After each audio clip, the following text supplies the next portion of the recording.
প্রথমবারের মতো এক মন্ত্রণালয় সামলাতে যাচ্ছেন ৩ মন্ত্রী প্রতিমন্ত্রী। প্রধানমন্ত্রী তারেক রহমানের নেতৃত্বাধীন মন্ত্রিসভায় নতুন রদবদলে পররাষ্ট্র মন্ত্রণালয়ে টেকনোক্র্যাট কোটায় নতুন প্রতিমন্ত্রী হিসেবে যুক্ত হয়েছেন হুমায়ুন কবির। ২১ আগস্ট শুক্রবার সন্ধ্যায় বঙ্গভবনের শপথ নেওয়ার পর রাতেই তার দপ্তর বণ্টন করে প্রজ্ঞাপন জারি করা হয়। ফলে পররাষ্ট্রমন্ত্রী খলিলুর রহমানের অধীনে শামা ওবায়েদ ইসলামের পাশাপাশি এখন নতুন করে দায়িত্ব সামলাবেন হুমায়ুন কবিরও।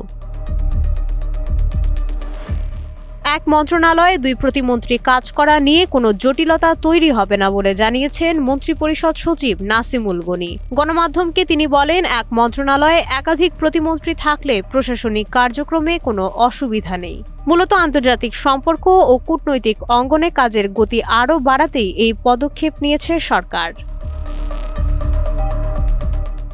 উল্লেখ্য, নতুন দায়িত্বে আসার আগে হুমায়ুন কবির প্রধানমন্ত্রীর পররাষ্ট্র বিষয়ক উপদেষ্টার ভূমিকায় ছিলেন। একই সাথে তিনি দুর্যোগ ব্যবস্থাপনা ও বেসামরিক বিমান পরিবহন মন্ত্রণালয়ের উপদেষ্টা হিসেবেও কাজ করেছেন। মাই শামালিহা, সময়ের আলো।